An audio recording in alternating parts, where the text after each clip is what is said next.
What if the strongest force in the universe was not a weapon, but the heartbeat of a planet? For many, including Commander Sunni Santos, a retired Special Forces officer known for her unwavering determination, the signs could not have been ignored. When the distress call came, she felt an undeniable pull back into a world of duty and bravery. Without hesitation, she was recalled into service. In the midst of global panic, Sunni's mind raced with both disbelief and a steely resolve. She had always known that Earth held secrets and strengths hidden in plain sight, and now it was time to reveal them. While humans scrambled to understand what was unfolding above their heads, the alien leaders were busy with their own grand plans. High Commander Vex, the charismatic yet overconfident leader of the alien forces, had designated Earth as Target 3. His entire strategy was built on the belief that Earth's defenses, seen as primitive and disorganized, would crumble before his advanced technology. Alongside him, War Director Salia had dispatched scout teams to test the planet's extremes, landing in the blistering heat of the Sahara Desert and among the freezing peaks of the Himalayas. Their mission was clear: assess Earth's resources and vulnerabilities. Vex and Salia were convinced that their technological superiority and physical enhancements would allow them to dominate without a second thought. Yet, as the first scout teams set foot on Earth, everything began to unravel. In the heart of the scorching desert and the frigid mountains, the advanced alien suits and systems started to malfunction. Scout Team Alpha experienced small glitches at first, a screen flickering, a sensor error, but soon their high-tech gear began to fail completely. Their bodies, engineered perfectly for their home world, reacted in unexpected ways. Internal systems that should have been flawless began to deteriorate. Their vital functions faltered, and they found themselves struggling against an environment that seemed hostile rather than welcoming. Not long after, Scout Team Beta encountered similar issues. Reports came in of respiratory failures, sudden spikes in core temperature, and overwhelming fatigue. The invaders, who had assumed their equipment could handle any condition, were now facing an enemy they hadn't predicted: Earth's extreme and unpredictable climate. In their command center, War Director Salia was both frustrated and baffled. "We haven't even engaged in combat yet," she thought, "and our scouts are already falling apart." The conclusion was as clear as it was unexpected. Earth's natural environment, its searing heat, biting cold, and sudden weather shifts, was interfering with the alien physiology. High Commander Vex, who had built his entire campaign on certainty and superiority, was forced to reconsider. Even as he ordered additional teams to gather more data, there was a growing sense of unease among his ranks. They were witnessing firsthand that Earth was not the passive target they had envisioned, but a living, breathing world with its own defense mechanisms. While the aliens grappled with the environmental hurdles, a quiet revolution was taking place on the human side. Dr. Elijah Frost, a retired military consultant whose calm demeanor had seen him through many crises, was enjoying what he thought would be a peaceful morning when an encrypted message arrived on his computer. Initially, he suspected it was nothing more than a glitch or a prank. But as he pored over satellite data, a startling pattern emerged. In the heart of the Sahara, the alien technology was overheating, seemingly undone by the intense desert heat. It was as if the very climate was turning their own devices against them. Dr. Frost wasted no time in reaching out to Commander Sunni Santos. Their conversation crackled with urgency and excitement as they connected the dots. "Sunni, take a look at this," he urged. "Our data clearly shows that their tech is failing in our deserts." Sunni, who had always trusted her instincts, immediately recognized the significance of his discovery. Here was undeniable proof that the invaders had underestimated the true power of Earth, a power that could potentially be used as a weapon against them. This realization ignited a spark of ingenuity among human military strategists and scientists. Instead of trying to match the aliens' overwhelming technology with more technology, they saw an opportunity to use Earth's own natural extremes as a strategic advantage. Their plan was simple but brilliant: lure the invaders into areas where the environment was most hostile to them and use the planet's raw power to disrupt and disable the alien machinery. Working together, scientists and military experts began running simulations and experiments, carefully mapping out how Earth's extreme weather conditions, whether the sweltering heat of the desert or the biting chill of high mountains, could be turned into an effective defense. One of the key targets in this battle was the atmosphere processors. These devices, constructed by High Commander Vex, were intended to alter Earth's atmosphere and create a more hospitable environment for the alien race. Yet, as the human teams discovered, these processors were also the invaders' biggest vulnerability. Human intelligence quickly gathered information on the location and function of these processors, and soon, a coordinated plan emerged. Resistance forces, composed of brave soldiers and brilliant minds who had spent their lives understanding the land, prepared to strike. They planned ambushes in the most extreme corners of the planet, from the blistering dunes of the Sahara to the icy heights of mountain ranges.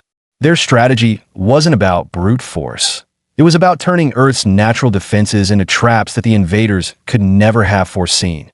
Back at the Alien Command Center, the mounting evidence of failure became impossible to ignore. High Commander Vex, who had once been so certain of an easy victory, now found himself reeling from a series of setbacks.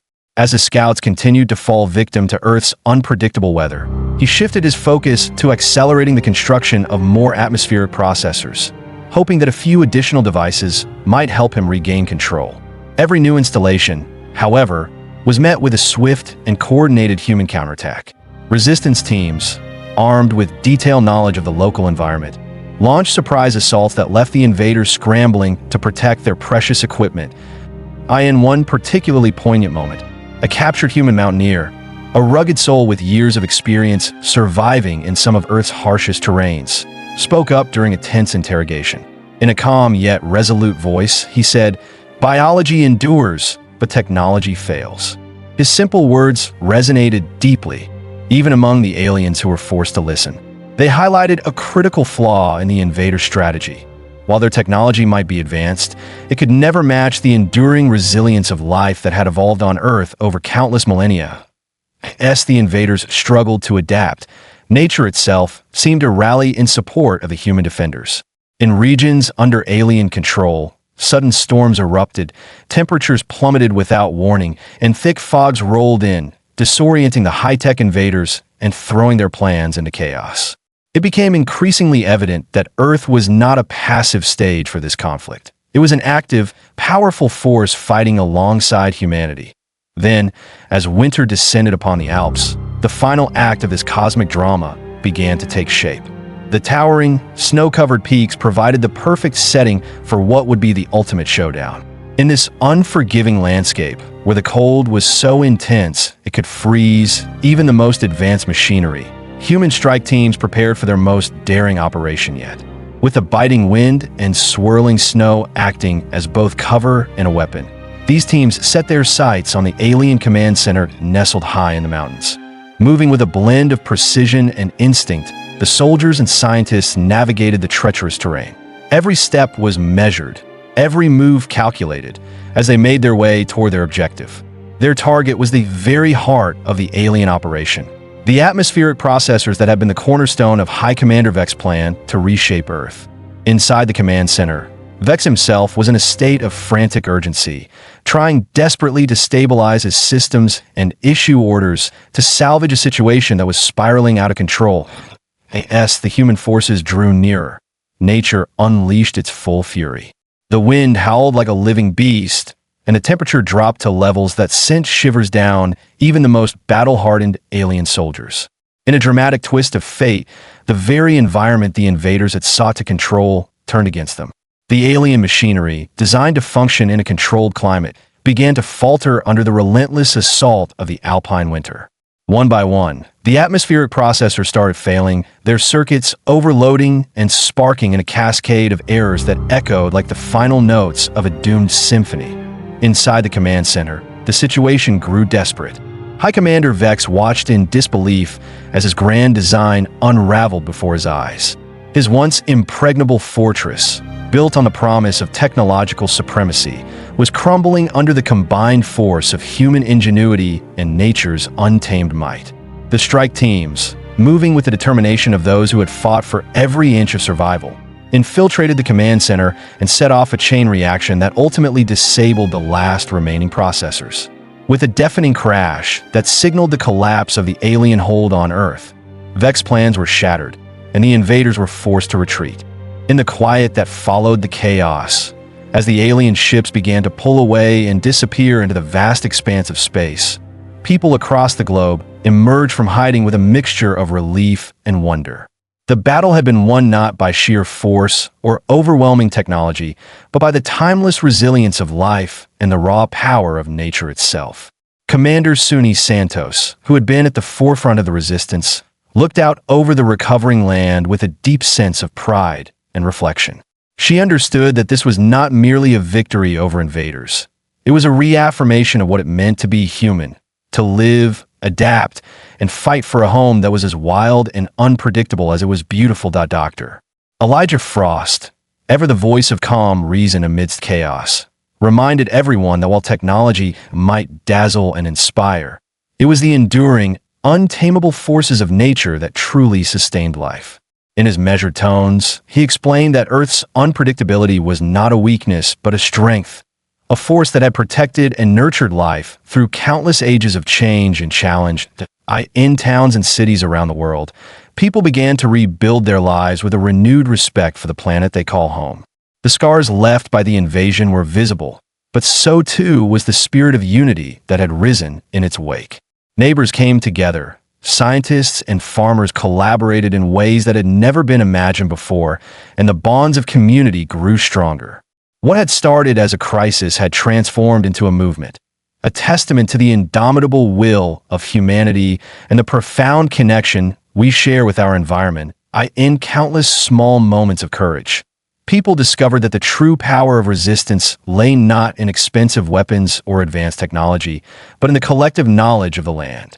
Farmers who had weathered harsh seasons for decades shared their wisdom about the rhythms of the soil and sky, while scientists and engineers rethought the way technology interacted with nature.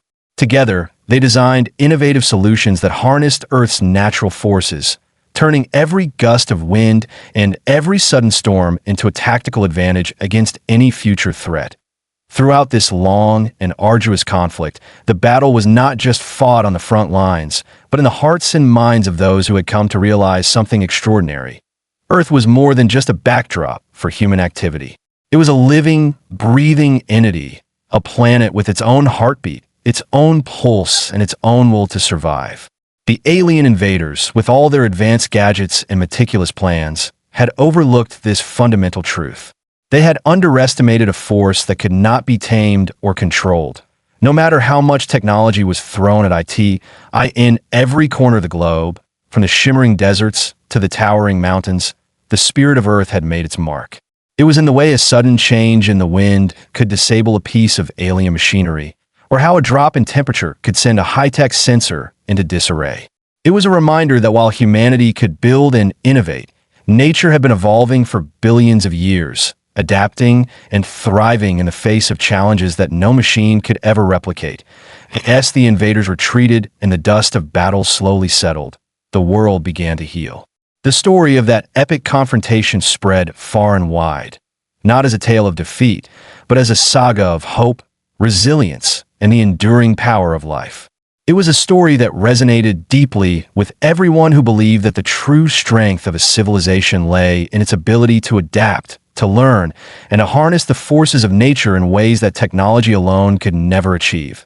The memory of the alien invasion became a rallying cry, a symbol of what could be accomplished when humans stood together, when they listened to the wisdom of the land, and when they trusted in the natural world. It taught a valuable lesson, that no matter how advanced an enemy might be, there will always be a force more ancient, more enduring, and more powerful than anything technology can offer. And that force is the very heartbeat of our planet. In the end, what began as an attempted conquest turned into a testament to life's unyielding spirit. Every storm, every cold snap, every sudden gust of wind was a reminder that Earth, in all its wild, untamable glory, was not a prize to be captured, but a sanctuary to be cherished and defended. And as people went about their daily lives, whether in bustling cities or quiet rural towns, they carried with them the knowledge that they were part of something much larger, a living, breathing world that had once again proven that its true power lay not in the machines we build, but in the life that pulses through every corner of the earth. Thank you for being part of this incredible journey, a journey that reminds us to look beyond the surface, to find strength in the unexpected, and 2. Embrace the wild beauty of the world we call home. Keep your eyes open and your hearts brave, because in the end, it is the spirit of life itself that triumphs over even the most formidable adversaries.